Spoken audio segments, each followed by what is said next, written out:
2 years into my marriage, I found out that my husband had a mistress. Whenever I asked him about it, instead of being sorry or explaining himself, he would hit marriage. I found out that my husband had a mistress. Okay. Whenever I asked him about it, instead of being sorry or explaining himself, he would hit. Okay, ready na tayo, ready? So, we are live. Regarding on our 10 tips for cryptocurrency, trading you probably new. So, sa mga baguhan, so sa mga wala pa rin pong idea, ano po ba yung cryptocurrency trading? So, i-discuss natin to today. Actually, na-discuss na natin to last week. So, pero yung na-record natin is walang sound. Kaya uulitin lang po natin kung ano-ano yung mga pinagsasabi natin. That's the time yung dinidiscuss po natin na cryptocurrency is yung Dogecoin ay umaangat po. From 0.30 to naging $0.60 po siya. So, ganun po yung Dogecoin. So, biglang taas siya. So, anyway, ano natin yan? Separate topic natin yun kung sino ba yung Dogecoin na yan. Kung kailan po nagsimula yung Dogecoin. So, from now on, ang didiscuss lang natin is regarding the 10 tips for the cryptocurrency trading na kailangan nyo malaman. Okay? Magsimula po tayo sa tips number 1. Have a motive for entering each trade.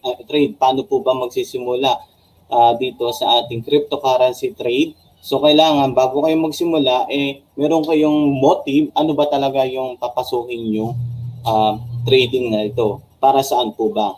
Kasi mahirap po yung basa-basa po tayo papasok na hindi natin alam yung motive natin. Okay? So kaya sinasabi po dito na now I know this may sound obvious but it is important for you to have a clear purpose for getting into cryptocurrency trade.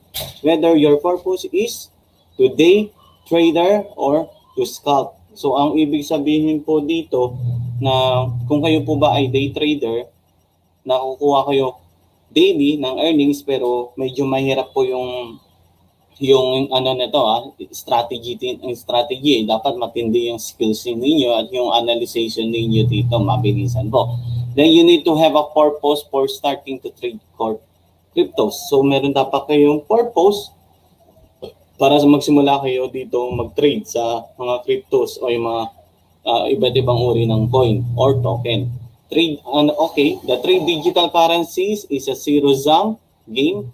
So you need to realize that for every win, siyempre merong talo din. Kailangan tanggapin po natin na natatalo tayo at nananalo po tayo minsan. Karamihan nga po, minsan nananalo, then also sa sobrang greeder or yung gusto nila malaki ang income, minsan laki po ng pagkakatalo. Parang ano lang din, sugal din or casino yung magiging scalper. Pero kung ikaw ay holder o yung hino-hold mo lang yung token mo or yung coin mo, may chance na malaki din ang income mo at pwede ka maging or change kumbaga magbago ang iyong buhay sa pamamagitan ng pag-hold ng iyong coin. Okay? So, yun po yung tip number 1 ko. Then, ang tip number 2, yung iset mo yung profit or set profit targets and make use of stop losses. So, paano po? If you're not heard of the term of stop loss trading, check ninyo kung paano po ba iset yung stop loss. Sa mga pamamagitan ng mag-research po kayo kung kailan po mag-hihinto or mag-drop down yung price. Kailangan na ibenta nyo na sa pinakatuktok yun. Then babalik nyo po yung income o yung buong funding nyo sa pinaka stop loss niya na prices. Okay? So every trade we get into require us to know when to get out. So kailangan yung sinasabi ko, kailangan niyo malaman kung kailan kayo lalabas. Kung feeling nyo okay na to, yung income niyo labas na po yan. Or else kung gusto niyo naman na income niyo lang yung ilalabas, so pwede naman income lang. Then ibalik niyo rin po pag drop down po yung prices. Kung hindi nyo pa po kailangan yung inyong income. Mas maganda po ganun. Whether we're making a Bitcoin profit or not. Establishing a clear stop loss level can help you cut your losses. So ito yung importante na malaman ninyo yung stop loss na ito dahil makakat din yung inyong losses. Okay? So ito ay matinding skills sa mga traders, no? Kung kailangan nyo malaman ito, kailangan nyo matinding analysis kung kailan siya babagsak at kailan siya magpa-pump or mag-i-increase ang price. Okay? Choosing stop loss is a random activity, and perhaps the most important thing to note here is that you should be carried away by your emotion. So, ang ibig sabihin dito, based on my experience, kapag kayo ay natalo based on your trading, huwag po maging emotion na kailangan nyo kagad makabawi. Talo ay talo. Kailangan nyo lang pakalmahin yung sarili nyo na babalik din yan. Babalik din yung mga prices na yan. Aangat din po yan once sa tinayaan ninyo. Dapat ganun po. Kasi pag nakikita nyo nagpupula po yung graph, meron pong tinatawag na tayo panic selling o yung nagpapanik na kailangan mo na ibenta kasi matatalo ka. Pero hindi mo pala alam na yung binenta mo na yan biglang aangat. Yun po yung pinaka-importante po dito na malalaman nyo po. Okay? Yun po yung ating tip number 2. So, paano naman po yung tip number 3? Ano po ba? Welcome to POMO. Ano po ba yung POMO na to?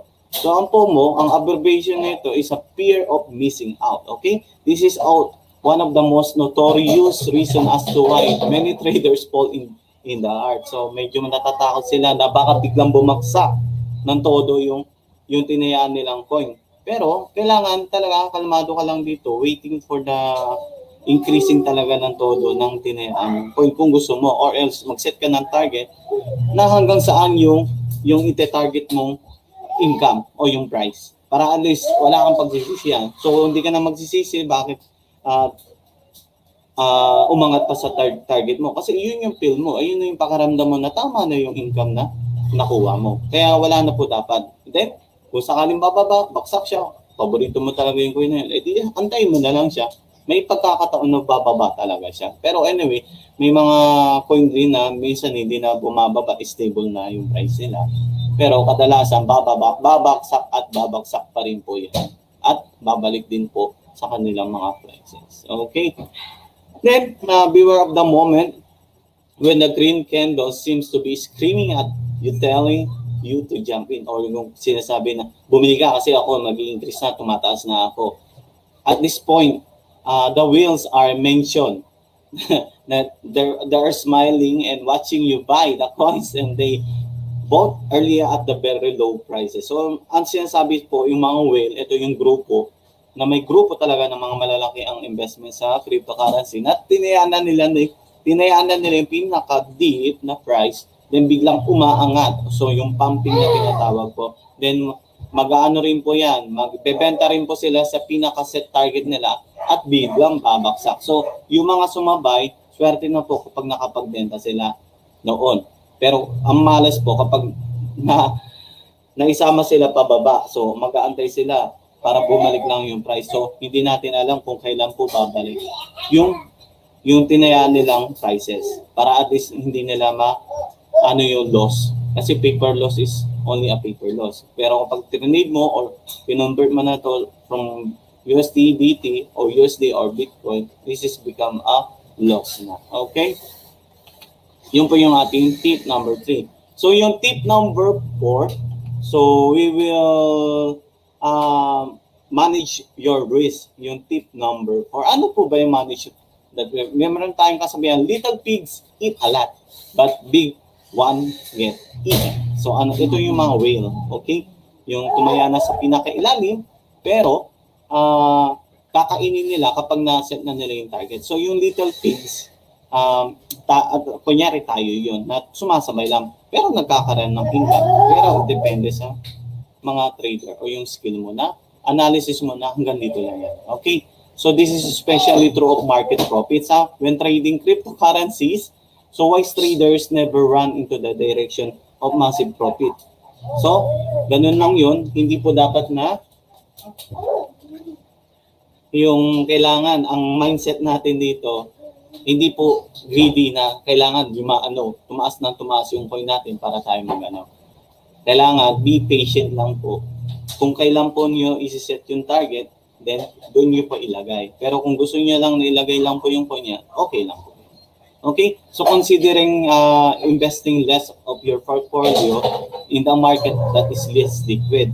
So such high trades require more tolerance, while the stop loss and profit margin points will be allocated farther from the buying level. Okay? So yun po yung ating tip number 4.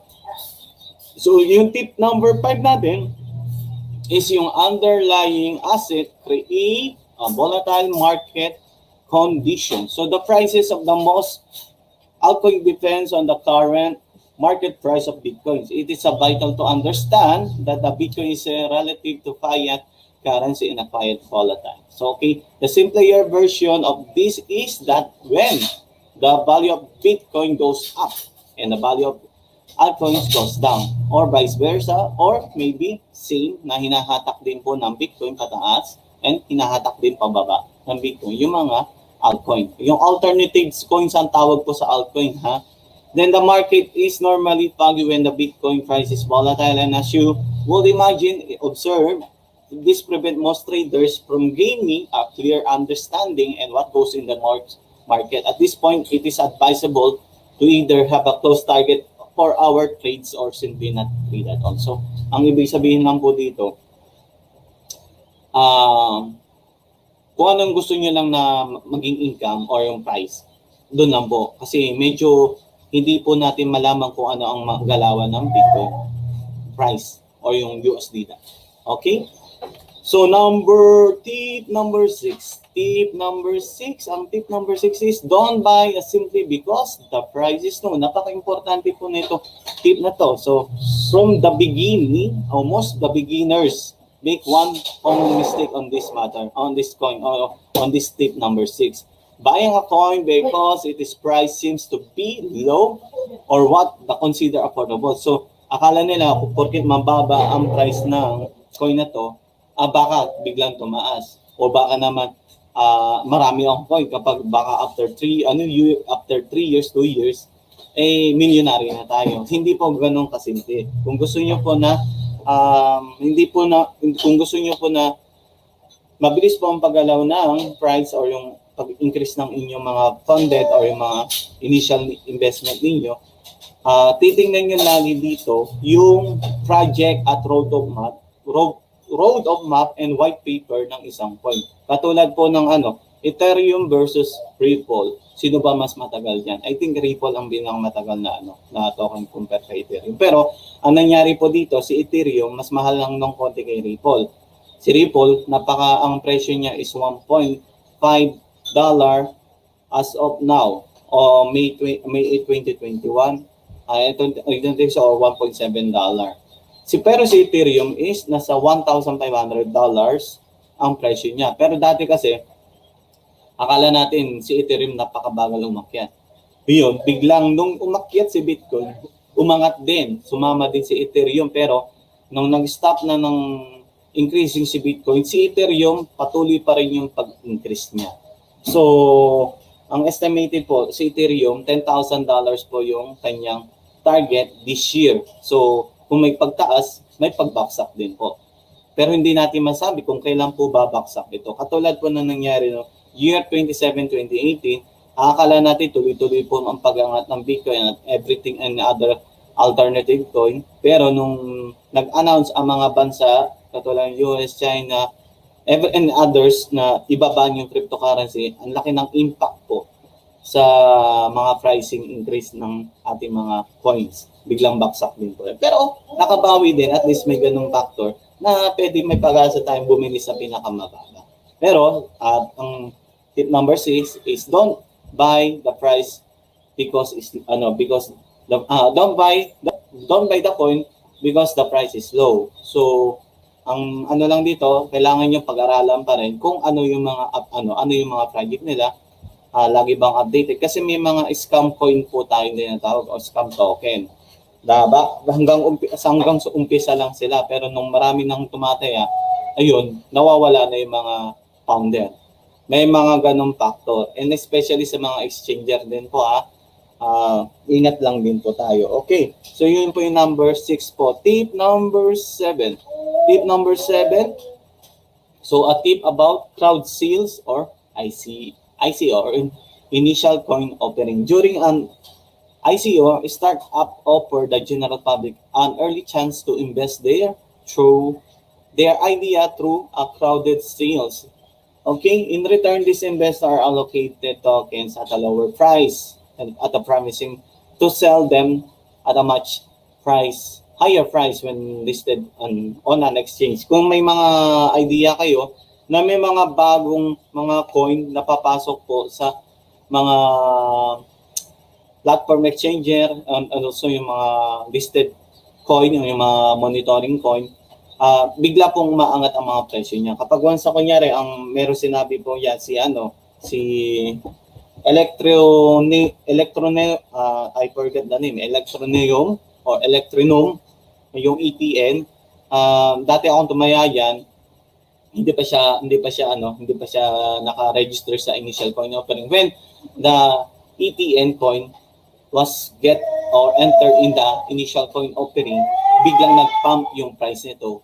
Well, ano ginawa ko? Well, steady lang siya kasi nga holder lang ako ng ETN kasi gusto ko lang na ando doon lang yung pera ko. Ngayon, okay naman siya, nag-increase na rin naman po yung yung pera natin. Ganun po yung yung crowd sales or initial coin offering. Kailangan niyo rin po maaral po hindi lang po porkit papasok lang po sila sa ICO, tataya kayo. Alamin niyo lang po yung mga yung roadmap, white paper, saka yung mga project nila kung para saan po ba. Okay, so tip number 8. So a quick one of alternative coin. So paano ba to? Alternative coin investor, sorry. A lot of alternative coin or altcoins end up losing over a certain period of time. Sometimes in an unusually short of period of time. It is therefore paramount to understand that whenever you hold an altcoin for a long term, be careful not to hold on to them for too long. So ano po ibig sabihin ito? Ang ibig sabihin lang po dito, hindi naman porket na i-hold mo yung coin na yun, hindi mo siya i-out kahit sobrang taas na po yung yung pera. So ang sinasabi lang naman dito, i-out mo na yung puhunan mo o yung maybe yung percentage na gusto mo i-out para at least maano mo naman, lasak mo naman yung inantay mo. Kasi baka biglang baksak siya or baka biglang mawawala yung powder ng coin na to, kawawa tayo. Hindi natin magagarantiya yung price na baka biglang bumaksak na hindi na makabangon. Ganun lang po yun. So, one of the best measure of coins that are perfect for long-term investment is the daily trading volume. So, ito yung scalping na tinatawag natin. So, the higher the daily trading volume, the more suitable asset is for a long-term investment. So, hindi ko rin masyadong ina-advise yung yung pagte-trade niyo araw-araw kasi bigyan niyo rin yung time ninyo sarili ninyo na hindi mag-trade ng araw-araw kasi baka trading kayo ng trading sa araw-araw pero talo naman, di sayang Pag once nag-trade kayo, kung sa isang araw, panalo na kayo, enough na muna. Then sa ibang araw, panalo ulit, enough na ulit. Ganun lang, kasimple, makakaipon kayo. Then ilagay nyo lang kung saan gusto nyo ilagay, sa stablecoin, sa USDT, or sa Bitcoin na maangat, bumababa. Okay? If you're thinking of going to long-term with cryptocurrency, consider investing in some of the following. So ito yung pinaka-factors na kailangan natin malaman na sino lang po yung ating i-hold at yung trusted coin talaga. Number 1, Bitcoin. Number 2, Ethereum. Number 3, Dogecoin. Number 4, Monero or XRM. Then, next is Dash. So, and others, basta nasa top 200 na coins. Makikita nyo po sa CoinMarketCap yung listed up ng top 200 coins. So, be sure that you also observe the charts of these coins and take note the various price spikes. The pattern can help you to know the periods are to sell or buy a coin. So, importante din na i-observe nyo yung graphing ng bawat coin nito. Okay.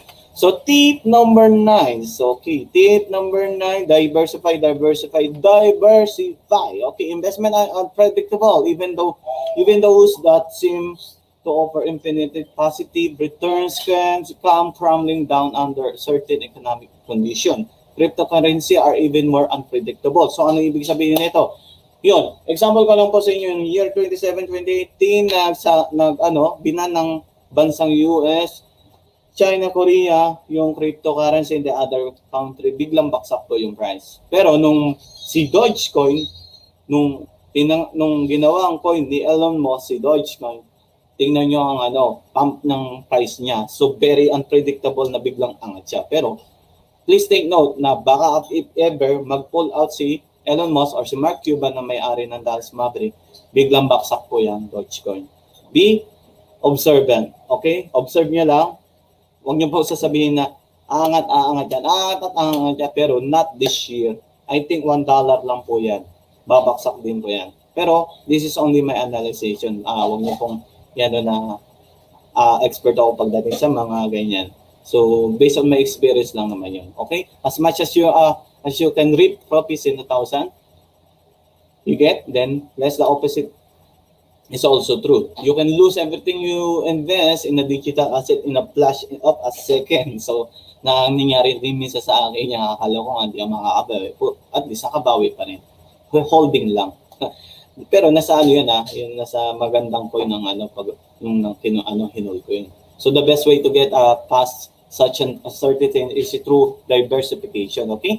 Like I mentioned earlier, the value of other coins is affected by the value of Bitcoins against the USD. When the Bitcoin loses value against another dollar, all other coin lose value, vice versa, or vice versa. From that, you can clearly see the diversify your portfolio among.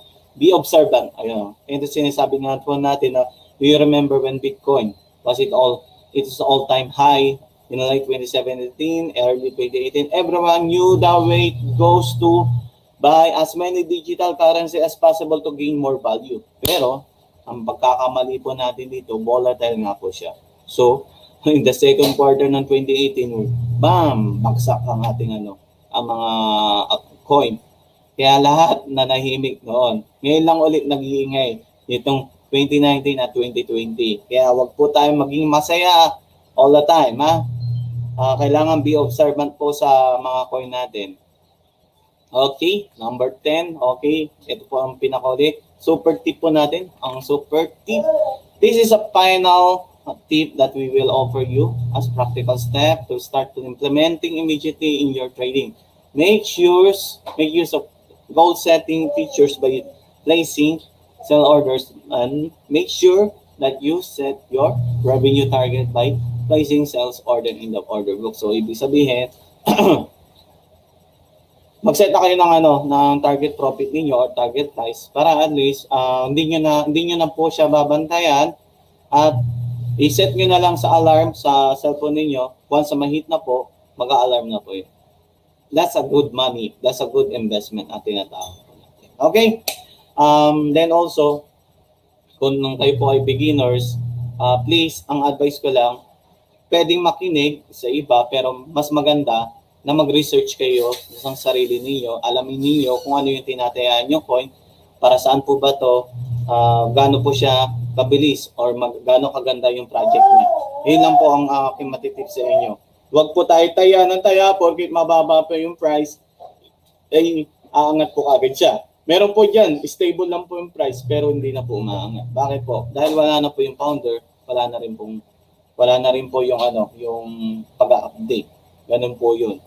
So, yun lang po. So, I'm your host, Paulo Garces. And kung may mga katanungan po regarding sa cryptocurrencies, maybe you drop a comment in our comment box. Okay, see you on my next live video stream. Okay, good night and peace. God bless.